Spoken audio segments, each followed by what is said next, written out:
Hello everyone, আজ দুপুরবেলা থেকে হাতে 2 কাপ চা নিয়ে এই ব্লগটা শুরু করছি। তো নিয়ে আসলাম চা বানিয়ে, আর সকাল থেকে না ভিডিওটা শুরু করিনি, কাজবাজ ছিল, একটু ব্যস্ততাও ছিল সবারই, তো যার কারণে দুপুরবেলার থেকে এখন ব্লগটা শুরু করছি। গরম যা পড়েছে, মানে একটা দিন বৃষ্টি বন্ধ হয়েছে ব্যাস, তাতেই এরকম গরম, দরদর করে ঘামছে মানুষ, দরদর করে, কি আর করা যাবে। যাই হোক, আজকেও আমাদের সেম কাজ, ঠিক আছে।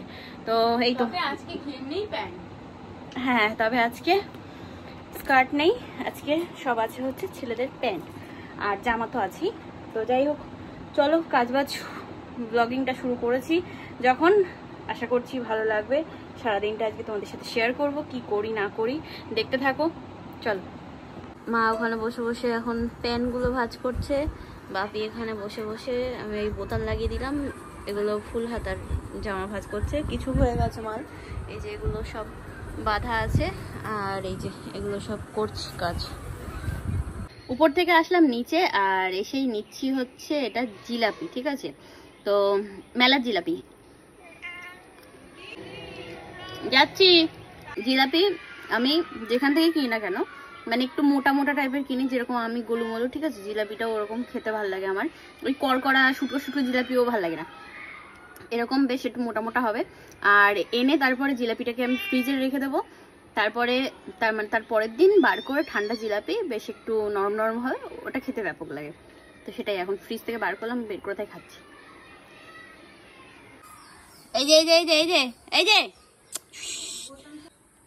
ওই যে আমার সুন্দরী আর কিটি দুজনাও খাচ্ছে জিলাপি, ওই দেখো। কালকে ওই পাইকারি মার্কেটটার থেকে এই ছোট্ট ফুলের টবটা নিয়ে এসেছি, এটাতে লাগাবো হচ্ছে একটা তুলসীর চারা, ঠিক আছে। আর এই দুটো মগ নিয়ে এসেছিলাম বাড়ির জন্য। আচ্ছা, এইটাতে আজকে তো লাগানো যাবে না, কারণ আজকে হচ্ছে কিবার কিবার কিবার কিবার কিবার সোমবার, আজকে হচ্ছে সোমবার, ঠিক আছে।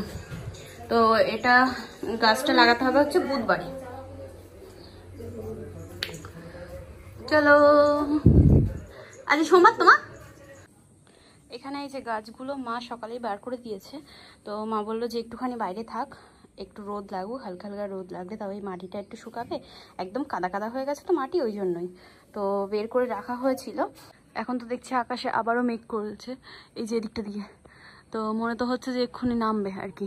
এই সাইডটা আবার, এই সাইডটা পরিষ্কার, এই যে এদিকটা আবার পরিষ্কার, এই দেখো। আমার স্নান কমপ্লিট, এই তো স্নান করে আসলাম, ঠিক আছে। তো যাই হোক, জামা কাপড় তো বাইরে মেলেছি, ওগুলো ভিজা, ওগুলো থাক, অসুবিধা নেই। তবে গাছগুলো থাকবে কি ওখানে সেটাই ভাবছি আমি। দেখি মার কাছে জিজ্ঞাসা করি, যদি বলে যে ভিতরে ঢুকিয়ে রাখতে, তাহলে ওগুলোকে ভিতরে রেখে দিয়ে তারপরে তাই নিচে খাওয়া দাওয়া করবো। দাদা ভাই ওই তো বাড়ি আসলো, আবার আসার সময় নিয়ে এসছে হচ্ছে বিরিয়ানি, তো এটাই খাওয়া হচ্ছে। তো মা বাপি বললো খাবো না, আর ঠাম্মি তো চিকেন বিরিয়ানি খায় না, যার কারণে আমার দাদা ভাইয়ের আর বৌদির, আমার 3 জনের, ঠিক আছে, 3 প্লেট। তা আমি আমার মাছের অ্যাকোরিয়ামটা ওই ঘর থেকে এনে এই ঘরে রাখলাম, ঠিক আছে। মিট কেসটার উপরে রেখেছিলাম, মা বলছে ওটা কাছের তো, ওর উপর রাখিস না। চলো, খাওয়া দাওয়া কমপ্লিট, এবার একটু শুই, পরে আবার তোমাদের সাথে বিকেলবেলা কথা হচ্ছে। তাই যে এখন উপরে যাচ্ছি, মার মনে হয় একটু জ্বর জ্বর এসছে, তো বললো যে কাঁথা কম্বল যা আছে নিয়ে, তো এই যে নিয়ে, আর এখানে আছে হচ্ছে পেনয়েল, এই এখন মুড়ি দিয়ে ঘুমাচ্ছে। তাই যে মার মাথায় দিয়ে দিলাম অমৃতাঞ্জন, আর এদিকে গা হাত পায়ে সব দিয়ে দিয়েছি হচ্ছে পেনয়েল দিয়ে, মাসাজ করে দেওয়ার পরে এখন এরকমভাবে ঘুমাচ্ছে। বলছে কম্বল টম্বল যা আছে সব আমার গায়ের উপর চাপিয়ে দে। তো কতগুলো বেড কভার দিয়েছি, 2টো কম্বল দিয়েছি, দিয়ে এখন শুয়ে আছে। থার্মোমিটার দিলাম, দেখি কি জ্বর কতটা আছে, সেই হিসাবে ওষুধ খাইয়ে দেবো। আর মানে এমনি নর্মাল জ্বর হলে ব্যাপারটা আলাদা হয়, এই ঠান্ডা জ্বর মানে সর্দি জ্বর যে কি বাজে একটা জিনিস, মানে গায়ের মধ্যে ম্যাচ ম্যাচ করবে, গা হাত পা ব্যথা ব্যথা করে, কামড়ায়, এই জিনিসটা আমার না বিভৎস বাজে লাগে। দেখি থার্মোমিটারে মাপটা কতটা ওঠে, তাপটা কতটা ওঠে। এই হচ্ছে রেজাল্ট, এই যে পরীক্ষার রেজাল্ট বেরিয়েছে, এই যে 102, ঠিক আছে।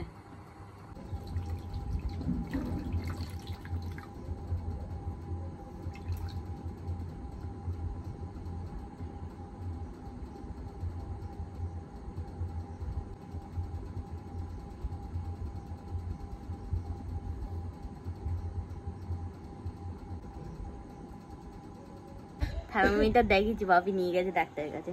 এই যে 102 উঠেছে, উঠে এখন হিহি করছে, হিহি কিরম করছে, পাগল হয়ে গেছে। জ্বর টর হলে আবার কেউ পাগল হয়ে যায় নাকি, হাসি নাকি? এই এই মরে যে শুয়ে থেকে উঠে হাসি হয় নাকি? আমি ওই জল পটে দিচ্ছিলাম আর মা আবার বললো চা খাবে, তা বৌদি বললাম যে চা করে এনে দাও। তো আবার আদা গোলমরিচ টোলমরিচ দিয়ে মার জন্য লিকার চা করে এনেছে, আর আমার জন্য আবার দুধ চা। তো এই চা বিস্কুট খাক, তারপরে ওই ইয়ে করবো। বাপি গেল ডাক্তারবাবুর কাছে, ঠিক আছে, ওই ইয়ে ওষুধ নিয়ে আসুক। যেখানে কাজ বাজ হচ্ছে, মানে এগুলো সব ভাজ ভাজ হয়ে গেছে, এবার সব গুনে গুনে বাঁধা হবে, ঠিক আছে।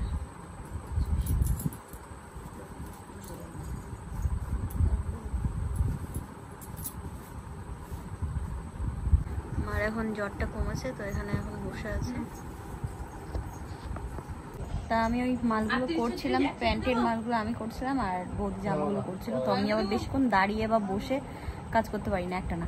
তো ওই জন্যই যেগুলো হয়ে গেছে দাদাভাইকে বললাম ভাজ কর, আর একটু আমি টান টান হয়ে নিই, শুয়ে পড়েছি এখানে, ঠিক আছে।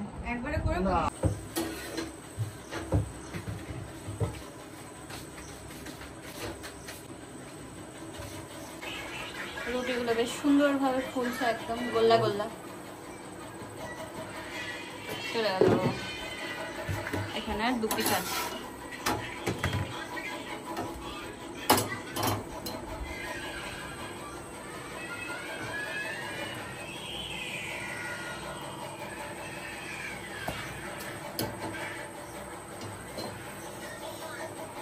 হেঁটে যাবে এবার মনে হচ্ছে এটাকে।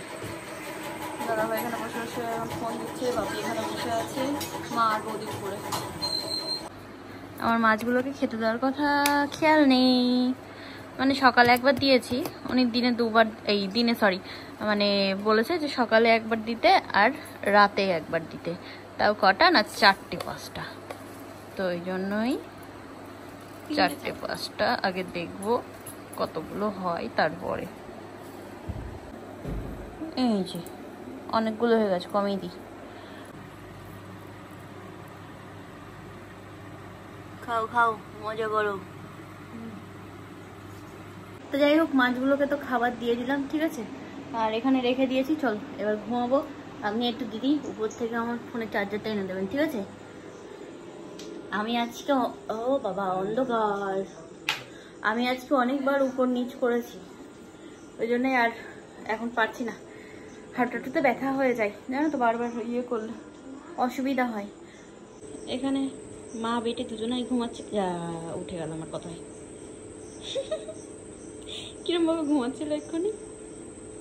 আর এটা তো আমি এই যে এখানে এসে দাঁড়িয়েছি আর ড্যাব ড্যাব করে দেখছি, আর ওর মার ঘুমে দেখো চোখ বন্ধ হয়ে যাচ্ছে। এই সোফাটা এখন ওদের, ওরাই এখানে থাকে, ওরাই এখানে ঘুমায়।